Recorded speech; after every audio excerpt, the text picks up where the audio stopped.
You unlock this door with the key of imagination. Beyond it is another dimension, a dimension of sound, a dimension of sight, a dimension of mind. You're moving into a land of both shadow and substance, of things and ideas. You've just crossed over into the Twilight Zone.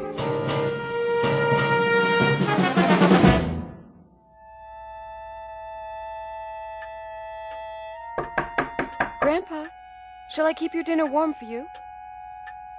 Grandpa? Yes, Marnie. Just let me lie down for a moment and rest my eyes. Now, why is that clock slowing down? I guess I better check it. Let's have a closer look, old friend. What time is it now? Well, 7:31 exactly by my pocket watch. But you say 7:25? Oh, no, that'll never do. And to think that I gave you an overhaul just last week. Now, where did I put my tools? First things first, reset the hands. And there. And a drop of oil here, and one here. Oh, I'll have you shipshape again, you'll see. My grandfather's clock was too large for the shelf, so it stood 90 years on the floor. It was taller by half than the old man himself, though it weighed not a pennyweight more.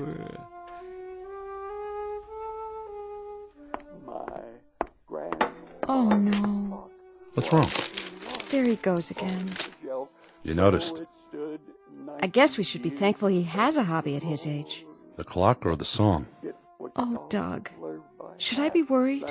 Honey, we've had this conversation before, remember? First it's the song. And always the same one. Then he forgets to come down for breakfast. Or lunch, or dinner. Do you realize he hasn't been out of his room all day? I know. That clock is all he ever thinks about. It's more than a hobby. It's his whole life now. Sweetheart, I know how much you love him. And I love you. But maybe it's time to face facts. I kept his plate warm. I'll take it upstairs. Just give it some thought. That's all I'm saying. I will. Only I'm afraid I have no idea how to bring up the subject with him. No idea at all.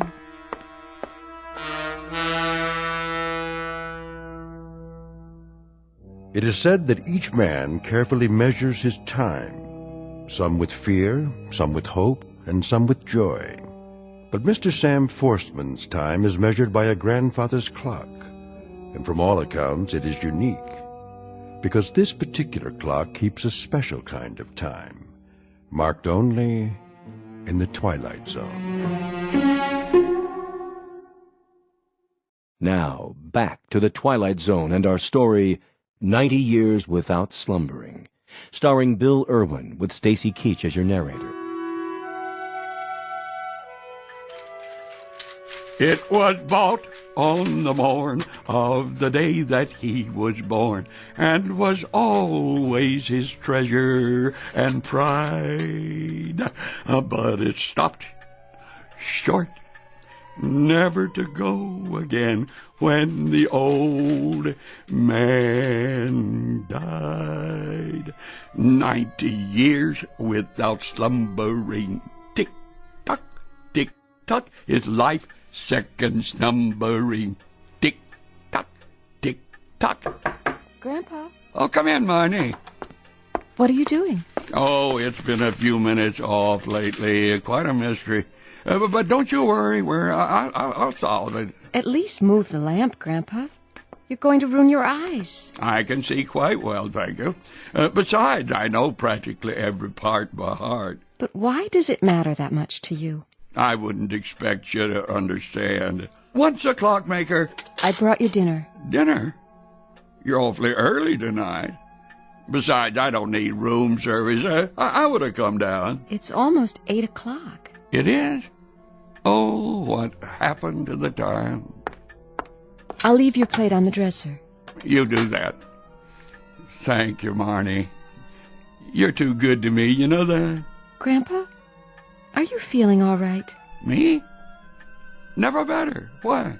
It's just that you spend so much time up here. And for that, I apologize. It's the clock. There must be some dust in the mainspring. In fact, you haven't been out of your room since yesterday. It's my friend's fault. Your friend? Been acting up, but once I get him adjusted properly. Actually, we wanted to talk to you about that. We? Doug and I. Grandpa, we know you love the clock, but... But he's ticking along nicely now. There. Shouldn't have any trouble for a while. Of course, a clock as old as that, well, you're bound to have problems of one sort or another on occasion. Just like people, huh, Marnie? Of course, Grandpa. Why don't you get some rest? Oh, you know me, dear. Never sleep. But I might lie down for a few minutes to rest my eyes. You do that. Good night, Grandpa. Good night, sweetheart. Well? Well, what? Did you talk to him about it? I tried, but I couldn't, Doug. I just couldn't. He's such a wonderful man. I know. If only he weren't... Senile? Well, it's the truth. Somebody had to say it. Oh, Doug. What are we going to do?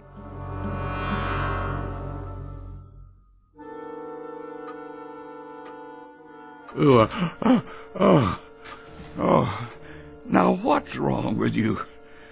Where's my pocket watch? I gotta turn on the lamp. 9:41. And you, Grandfather Clock, what do you say? 9:35? But I just reset you. Oh, running slow again. Wait, I didn't wind it properly. That's it. They're making me so nervous I've grown careless. I must let that happen. Here, let me give you a good winding. Oh, no, please don't stop. I'll never forget to wind you again. I promise.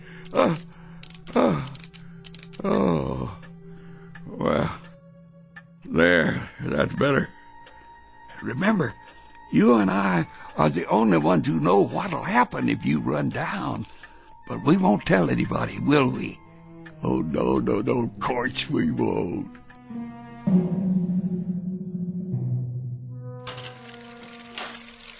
Want some hash browns with your eggs, honey? No, thanks. Are you sure? Just the bacon is fine. I wonder if I should make some for Grandpa. Where is he this morning? Still sleeping, I guess. I'm not surprised. He must have fiddled with that darn clock till 4 a.m. I know. Did you hear him? I heard him. Is that all you're having? Coffee?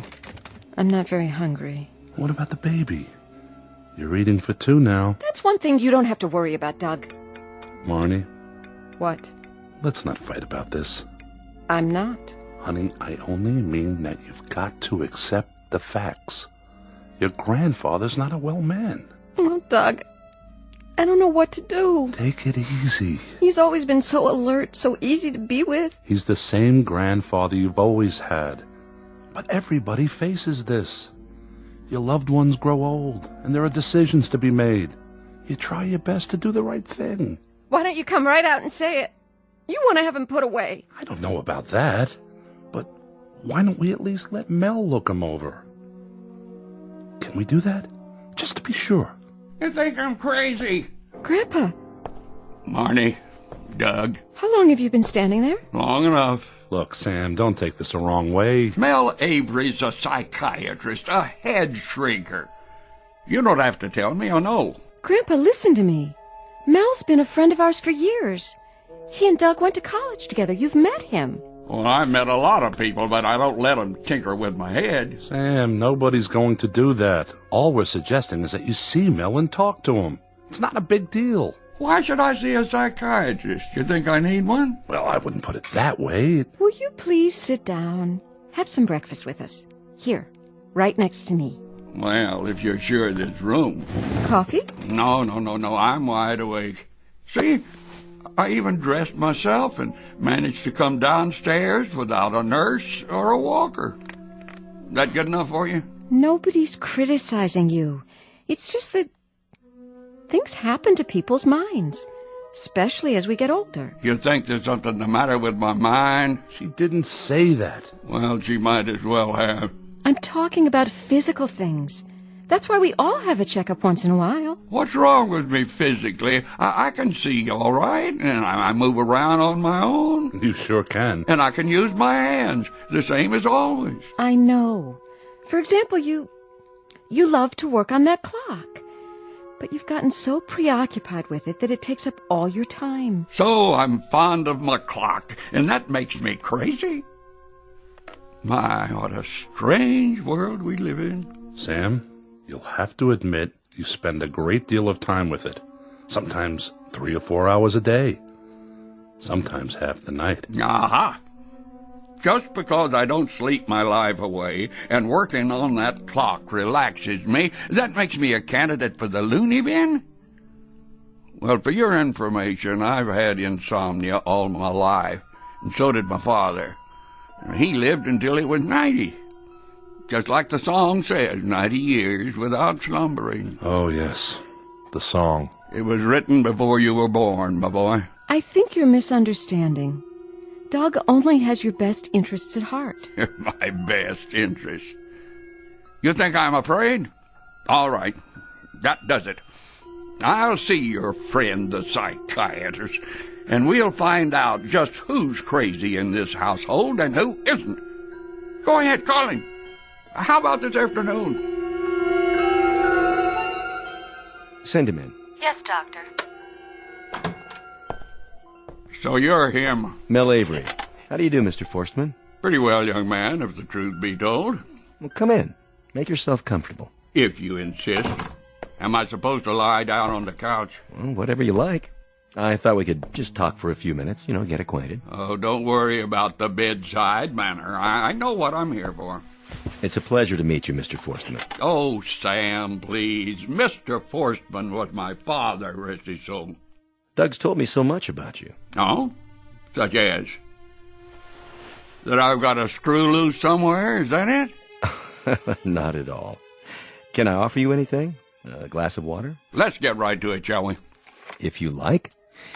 I jotted down a couple of things. Let's see here. I understand you were a clockmaker. That must have been interesting work. I am a clockmaker.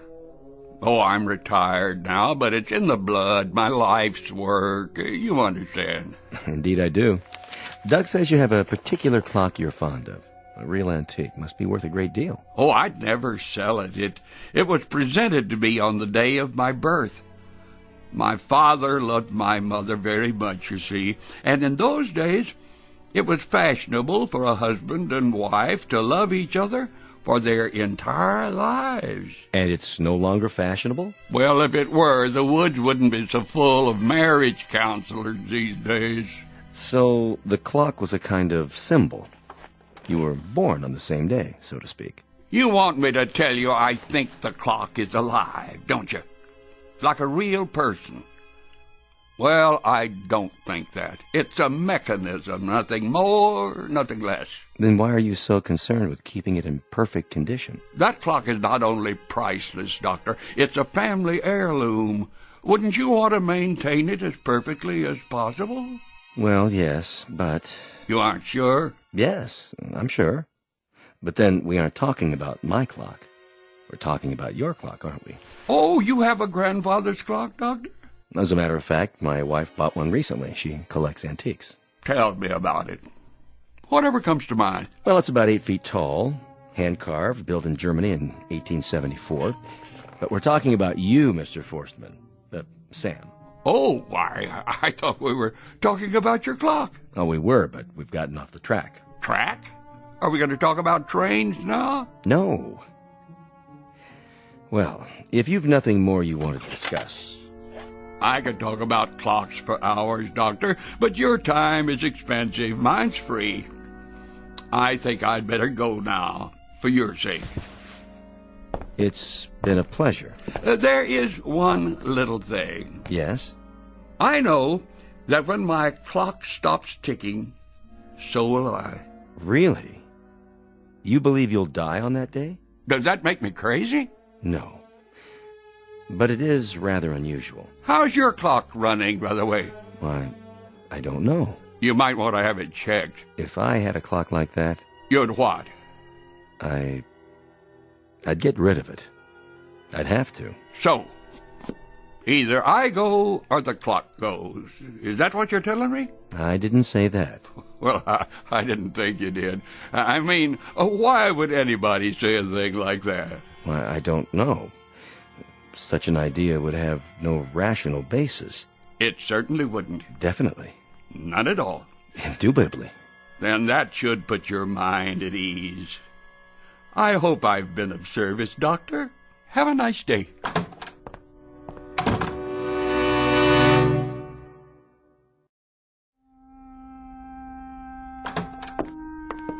Hey, Doug, Marnie. I can't thank you enough for seeing him. Yeah, thanks, Mel. It's not a problem. I enjoyed it. He's very entertaining. Oh, he's a character, all right. So, what's the verdict? He seems to be in marvelous shape for a man his age. I'm sure of that. He just had a complete checkup. What about up here? Yes, his mind. That's what we're concerned about. Oh, he's alert, aware, no signs of any cognitive disorder. Did he talk about the clock? He sure did. And? Oh, I wouldn't worry too much about it. At his age, a man's entitled to a few quirks. You mean he doesn't need to be put into an institution? Well, not as long as he has no debilitating physical problems. He should be able to continue living a productive life. But I do want to say something about this attachment of his. The clock business? I don't want to minimize it, but if I were you, I'd try to involve him in other things. I'm sure he has various interests. Oh, yes, he reads a lot, and he's good around other people. I can believe that. He's a great conversationalist. The problem is so many of his friends have passed away. Does he ever go to the senior center? Anything like that? I took him by there once, but he wasn't interested. You can understand that. They're strangers to him. They have their own lives and families. You might see if there's a regular group at the library. A good way to meet people with something in common. If we can ever get him away from that darn clock. It's worth it to make the effort. There is a risk in being so deeply attached to an object. Any object. What kind of risk? The clock is becoming an obsession. He's equating it with his own lifespan. That's not good for a man Sam's age. Whatever you do, do it gracefully. Change is a big thing at this point in life. But I hope you can find something else to engage his attention, instead of letting him focus so completely on the clock. His world is closing in. Take my advice. Do everything you can to help him expand it. And soon. Grandpa? Are you awake? Come on in. I thought you might be taking a nap. Oh, no. I was just resting my eyes. I see the clock's running perfectly again. Perfectly. Marnie, I wanted to talk to you about that. Oh, it's all right. Listen, Grandpa. Doug and I have to run into town. We were wondering, would you like to come with us? Afraid not, dear. I thought we could stop off somewhere, get some lunch. Anywhere you like. Some other time. I have too much to do. Like what? That's what I wanted to ask you. Would you mind if I move it? Move? The clock. After all, it takes up so much space here in my room. Yes, it does. So you have no objection? Just as long as you don't try to do it yourself. Oh, don't worry about that. There were those fellows who came out one time. What were their names? When you put those other things of mine into storage. I know who you mean. Something like the Starving Artists Moving Company? Wasn't that it? Exactly. No job's too weird for us. That was their motto. Well, if they don't charge too much, maybe they'd lend us a hand. I'm sure they would. Grandpa, I think that's a great idea. It's settled then. I'll arrange it. You two kids have fun.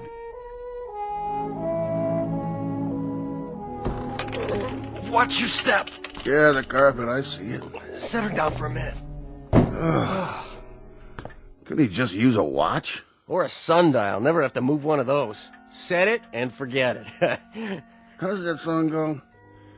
My grandfather's clock was too large for the shelf. Something, something. So it stood 90 years on the floor. Yeah. Oh, okay. Oh, you must be very careful. Okay, let's up two. We got 2 more calls to make. All right, 1, 2, 3. Lift. Oh. Watch it. I got it. Careful, I said. The pendulum. Oh, if it stops. Not so fast. Okay, straighten her up. I can't. Watch it. Oh, Watch it, please. keep lifting. I'm losing my grip. Whoa. Oh. Sorry, Pops. That last step's a doozy. No damage done, huh? I'll start her running again. Yeah, you do that. He said he don't want it to stop, remember? No problem. I'll just open up the case and give it a push. That ought to get it, huh, Pops? Pops? What's the matter with him? I don't know. He just keeled over. Hey, Sal, feel for his pulse. Oh, I can't find it. Call 911. The old guy looks like he's dead. Okay, I'm calling an ambulance. All right. Where's the phone? Hey, Pops, come on. You didn't croak on us, did you? Quit fooling now. Oh, phone's in the kitchen. I can see it. Gotta move the clock to get by. Hey, wait, he's breathing. Yes! Hey, you gave us a scare there. What happened? My clock. Easy now. Oh, I'm all right. Don't try to get up. Yeah, just stay where you are. Don't be silly. Still want a doctor?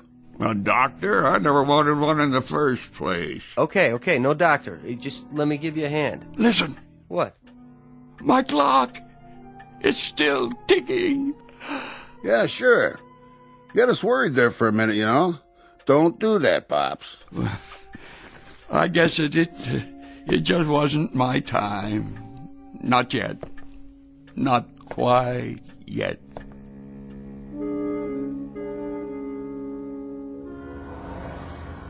Here we are, almost home.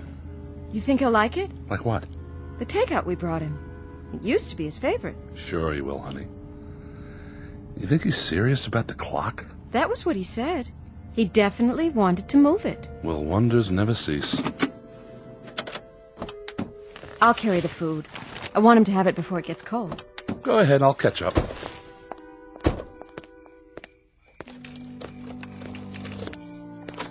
I hope you treat me this nice when I get old. Marnie? Oh, no. What's the matter?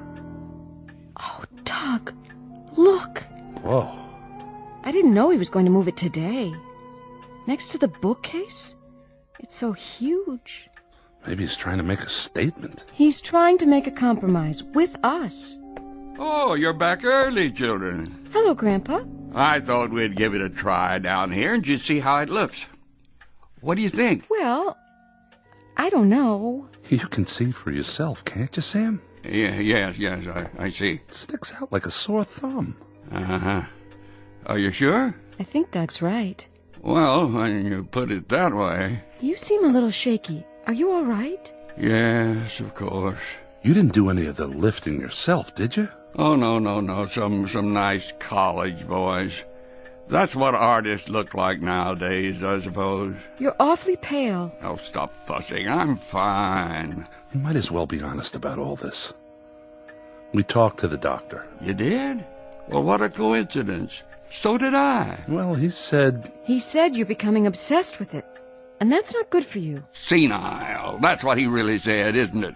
No, Grandpa, he didn't. Well, I'm not going to any loony bin. That's final. Nobody said anything about... But I'll tell you what I will do. I'll sell it. You heard me. Before that happens, I'll sell the clock once and for all and be done with it.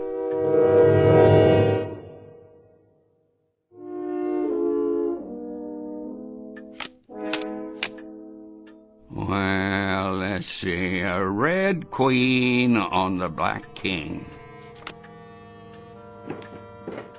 The room's going to be a beautiful nursery, Marnie. You like the fabric samples? Perfect.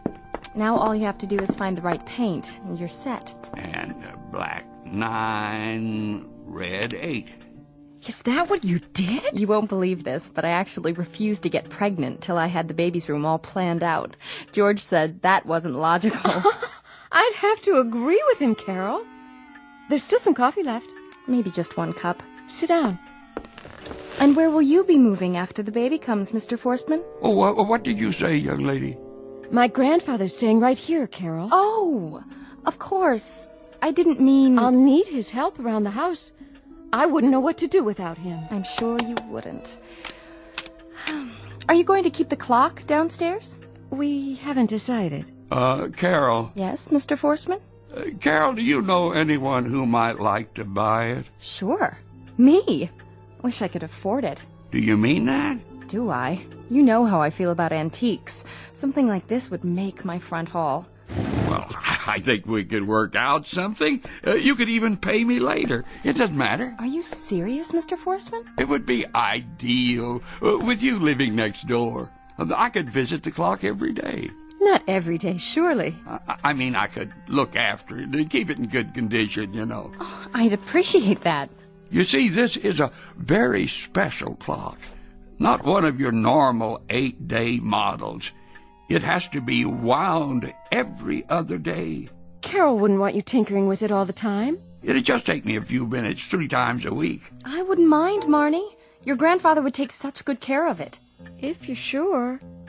It's up to you two. Oh, I can't wait to see how it looks. And George says I don't have an eye for bargains. Wait till he hears about this.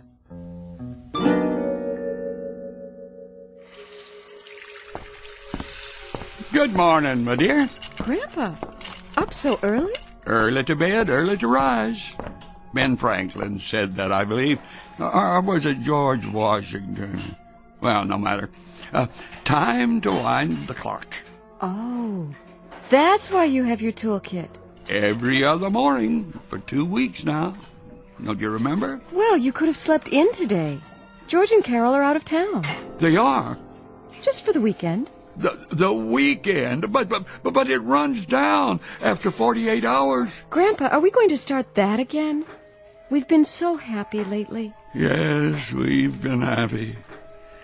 2 weeks of borrowed time. I should be grateful.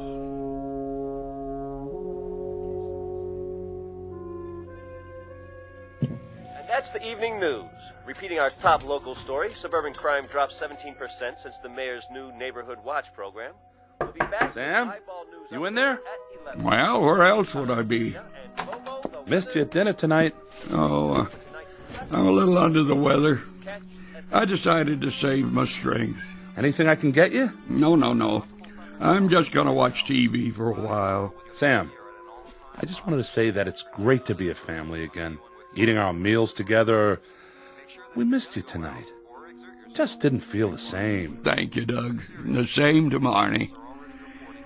And now I think I'll lie down and rest my eyes before the movie starts. You do that, Sam. See you in the morning. And say goodnight to Marnie for me. Will do. Good night.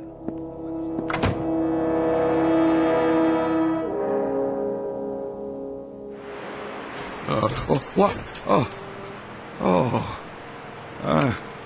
I must have dozed off. Where's my pocket watch? Why, it's nearly 2 a.m. in the morning. Oh, better be careful not to wake 'em. I'll just get my tools.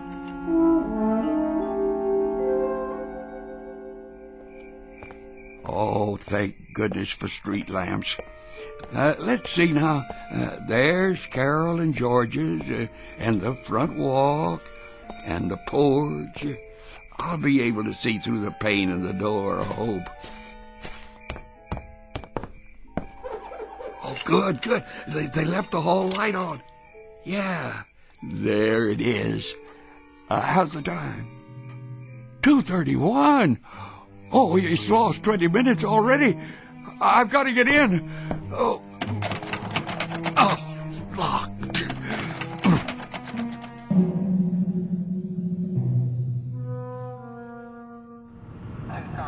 Pull over. I saw something. Where?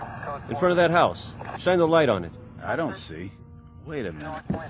Hey, you! Me? Hold it right there. Don't move. You're not speaking to me, are you, officer? You live here? Well, yes. I mean, no. Well, not exactly. Let's see some ID. Certainly. Oh, I'm afraid I left my wallet at home. So this isn't your house? No, but my clock's in here. They're away for the weekend, you see, and... Oh, so you figured the place would be empty? No, I need to wind it. Where do you live, Gramps? Next door. The clock, it's running down, and Carol left without telling me, and now it must be wound. It must. Say, what's he got in the bag? Oh, looks like lock-picking tools. Oh, they're for fixing clocks. You don't understand. It's a very important clock. Maybe we ought to take him down to the station. He's harmless. Come on, Gramps. We'll get you home. Oh, please, just let me wind it first. Quiet down. You'll wake up the whole neighborhood. But I've got to get inside. Now look, mister. This is private property. You can't go in there. Don't you see? I'm running down, too. If it stops, I'll die. I doubt that, old fella. But... Come along now. Please, officer.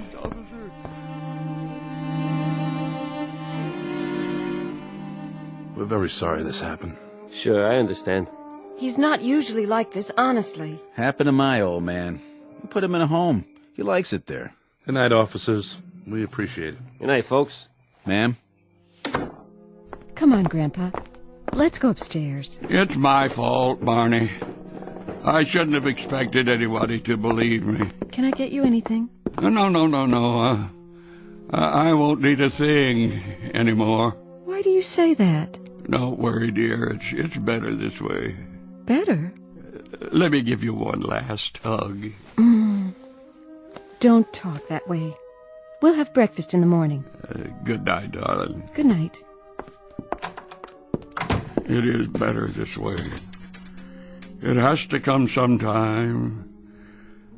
I want it to come for me here.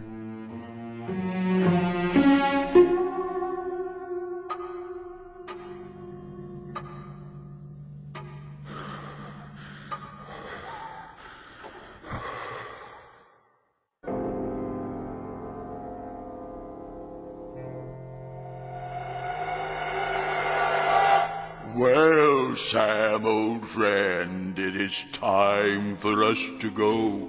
And just where are we going? Close your eyes, old friend, and lie back down. It's easier that way. In a pig's eye. What are you doing in my bedroom anyway? The face is familiar. It should be.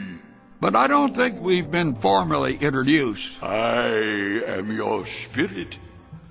Our time has come, Sam. After all, you are 76. That's nothing. And don't give me that spirit of 76 stuff. Who says my time has come? Have you forgotten what your father told you? Not to mention your grandfather. About what? Didn't they always tell you that if ever the clock runs down, you'd die? Yeah. You know, I actually used to believe that stuff, but it's a lot of foolishness. I know, I've been to a psychiatrist. So what? So he didn't think I needed that clock. He didn't think I was crazy either. And you know what? He was right. All this time we were wrong. Sorry, Sam. I prefer to believe our grandfather. I never trusted head shrinkers myself. Now you listen to me. My father and grandfather were from another generation. I live in the present. Live, I said. Look at yourself. You're just a figment of my imagination. I can see right through you. You don't exist, but I do. And I'll tell you when it's time to go. Only don't hold your breath. I've got a great-grandson coming soon, and I plan to be around so that I can play with him and watch him grow and take him to school, maybe even college. I repeat, I don't believe in you. Therefore, you don't exist. Now I ask you, am I right or am I right? I can't argue with that logic, Sam. I have to admit you have a point. Let me know when it's time, Sam. Let me know.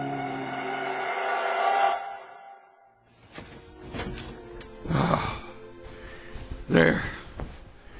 Now maybe a fella can get a little peace around here. Grandpa. Marnie, why are you still up? I was worried about you. Well, what you should be worrying about is my great-grandchild.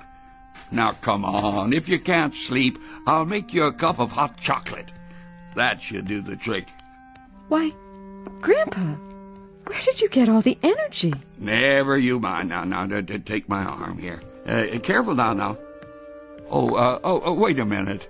What's wrong? I have a confession to make. I'm afraid I cheated your friends. Cheated? That old clock hasn't been running right for 40 years. It's taken everything I know just to keep it going. Really, Grandpa? As a matter of fact, it stopped ticking for the last time just a few minutes ago. Now, how would you know that? Don't ask me how, my dear. I guess I know my grandfather's clock by now. But you know something, Marnie? When that clock finally died tonight, it was like, well, like I was born all over again. Was it? I'm not kidding. Like a great weight was lifted off my shoulders. And now I feel like I can do just about anything. Well, for starters, we could get you into town a little more.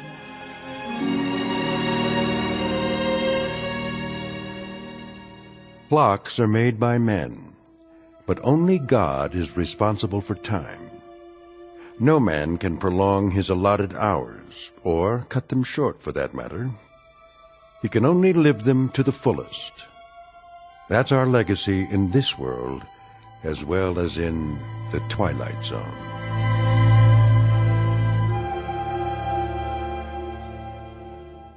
More from the Twilight Zone after this. Hello, I'm Stacy Keach. I hope you're enjoying this edition of the Twilight Zone radio dramas. To learn more about this series, be sure to log on to our official website at twilightzoneradio.com.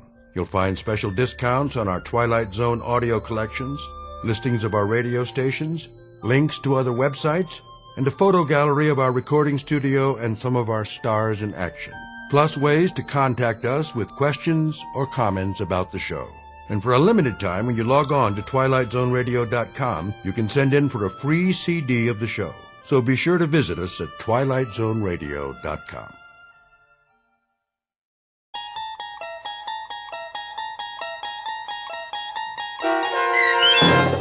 "90 Years Without Slumbering," starring Bill Irwin with Stacy Keach as your narrator, was adapted for radio by Dennis Etchison and written for the Twilight Zone by Rod Serling from a story by George Clayton Johnson. Heard in the cast were Mike Starr, Fernette Lebo, Doug James, Kurt Nabig, Rich Komanek, Sean Cross, Steve Key, and Jeff Lupetin. To learn more about the Twilight Zone radio dramas and to obtain audio cassettes and CDs of these programs, visit our website at twilightzoneradio.com. The producers of the Twilight Zone wish to thank CBS Enterprises, Carol Serling, Dennis Etchison, Dick Brescia Associates, Claire Simon Casting, Terry Jennings, XM Satellite Radio, Sirius Satellite Radio, our sponsors, and our radio affiliates for helping make this series possible. This copyrighted radio series is produced and directed by Carl Amari and Jason Mallow for Falcon Picture Group. Doug James speaking.